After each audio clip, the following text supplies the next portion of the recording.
How much time do we have? Maybe 10 hours until it goes to somebody else. Then we should hurry. The idea of two brothers connecting after so many years, there's a real disconnect between these two. They've been raised, when the parents split up, they've been raised in different parts of the world. And we find out that these brothers have two very different approaches to life. Deacon, what's Bible for? Inspiration.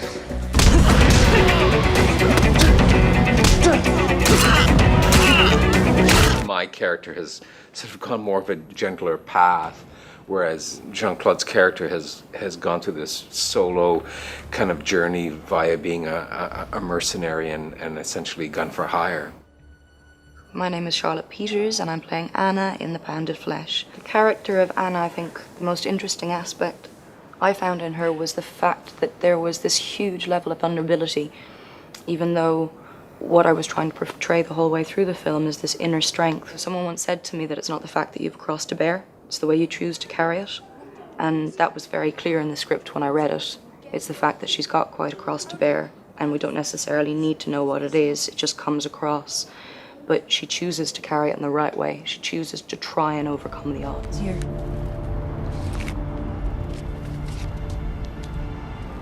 It's the money they paid me to set you up. Take it, please. I don't want it. Use it to help Isabella. Thank you. When this script came in, it was a very exciting and different kind of script. I thought that the blend between the action and a good story might be very interesting. With all the suffering and injustice in the world, I sometimes think that God must hate us. You know what? You're a kidnapper and you're a criminal. So tell me, what do you know about God? It struck me as a very sort of kind of an intricate piece. There's a lot of different elements. It's kind of a puzzle. You need to put the pieces together yourself as a viewer, and it takes its progression, and it's a good drama. I mean, you've got all the great action elements in it, but it is a quite adult, dramatic piece, which is nice to see because it's not just sort of a straight action movie like you're used to seeing. It's kind of like 2 or 3 different movies wound into one. My client wishes to make you an offer. How much for you to walk away? And what's mine is returned to me. My character came from the Army Special Force. We made new move. We have the kicks of Van Damme, but they are shorter, more efficient for truth. And John Salvetti did a great job. So when people see it, it looked like I did jiu-jitsu for like 30 years.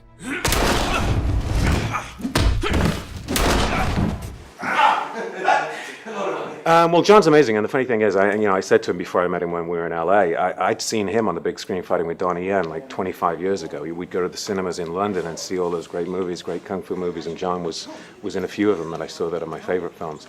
So when Mike Leader told me that John was going to be on board as the fight choreographer, I got incredibly excited about it. I knew that we'd be doing something very special. It's different kind of choreography from what I'm used to because it's pretty much. This really is sort of practical MMA.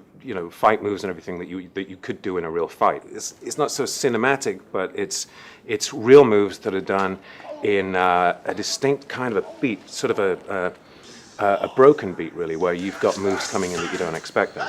And that's cool for me, and I know that JC hasn't really done too much of that type of stuff as well. It's very practical, it's very short movements, but powerful. We get knocked up a bit, a lot of bruises and things, which is good, if you can use it for your character. But it's fantastic. I mean, the guy has so much energy and enthusiasm and brought a great stunt team together.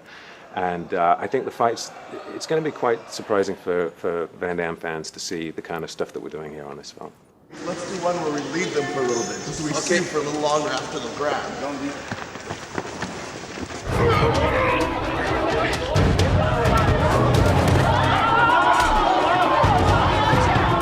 Working with Jean-Claude Van Damme has been wonderful.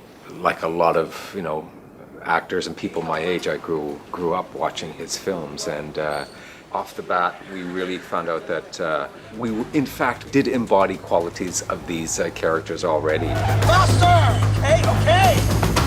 I've been a fan of Jean-Claude Van Damme for many, many years. Since I was 12 years old, I had his pictures, his posters all over my walls, and then, I've been following his career for a long, long time, and the last couple of movies that I've seen that he did were directed by Ernie Barbarash. He'll come on set, he'll see the choreography that John Salvetti put together, he'll watch, one or two things that we do, and then come in and he adds his own flavor.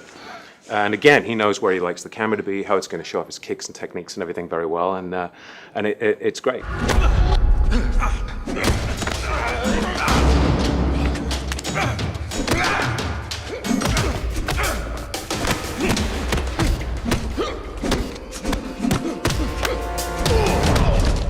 Well, I have had the pleasure of working with Miss Van Damme 20 years ago. It was kind of exciting to be reunited with a man who once called me on a radio program his best friend. Good to see you, my friend.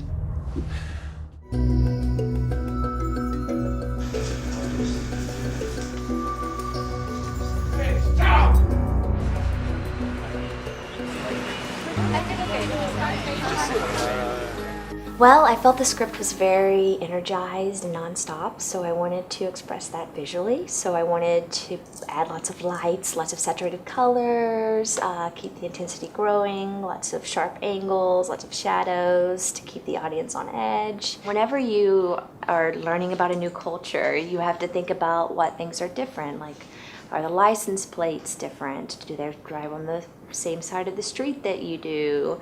Are the street signs in English or Tagalog? I get to learn a lot about Manila, but it was pretty much me reaching out to most of my Filipino friends and figuring out like what visually do I need to know. And luckily I had a lot of great friends who helped me out and guided me on, you know, which direction to go on. Ernie's been wonderful. It's my first time working with him. He's very collaborative, he's easygoing, and I love a director that gives direction. He knows what he wants, so it was a smooth process with Ernie. Well, a lot of my inspiration came from Ernie. He put a whole visual board for each set together, so that kind of guided me and helped me come up with the look and tone of the project. So I owe a lot of that to him. I think in my almost 60 years coming up, he'd be the #1 director who is actor-friendly. He takes a tremendous amount of time and consideration for the actor. Not only does he know what he wants and how to get it, but he also knows how to solve problems. And on a film, when you've got a sort of a restricted budget and time restraints and all that kind of stuff, you need to be able to be thinking on your feet and, you know, make sure you get the right performances from your actors. I love the way he works with actors because he's done so many different sort of genre films, and he's really, you know, coming into his own as an action director as well. He gets the performance, and he gets when I'm playing a bad guy, there's you know, maybe if he thinks I'm going a little over the top, he can bring me down, and he comes up to you with his notepad and, you know, pulls you aside and whispers a couple of things, and you change the performance. The police are on their way. Unfortunately for you, you'll be dead by the time they get here. Let's go. That's right, Deacon. How you doing, mate? Hand me that weapon over your shoulder, slowly. Before he started the movie, I think he's got the puzzle done already in his head, and he's just taking the pieces and he put them out there, and he's gonna rebuild the puzzle while shooting. He's a cool guy. I feel very secure with him, and he's a director who give lots of love to his actor. On the set, when it says action, no matter what happened, before, after, on action, I always give my best. Would you kill to save her, even if it damned your soul? I was surrounded by a very open and nurturing team, and that's a very good word for Ernie. Incredibly nurturing, and I'm sorry, but regardless of how wonderful a director he is, he's a very, very nice, good man. I mean, it would be a privilege to work with him again. Well, I think the audience are going to really love the film. I mean, it's a very multi-layered story with great performances. The rest of the cast are doing a fantastic job. I mean, we're all sort of very different, and the performances are all very different as well. But that's required from a story like this. So it's very multi-layered, and I think the action reflects on that also. And there's a lot of great fight scenes, a lot of great stuff. The producers have done a wonderful job getting everybody together in all the particular elements that are going to make a great action film, but also with a really interesting and dynamic story. And I think it's going to be very different. It's not going to be what people expect. I think it's going to be great. It's going to be fun and exciting. I feel like the audience is going to love the story. I just hope that people's experiences of this film will just be as rich and rewarding as I've experienced just working on this. Everybody did a great job on this movie. Your choice. Walk away and live, stay, and you die, she dies, everybody dies.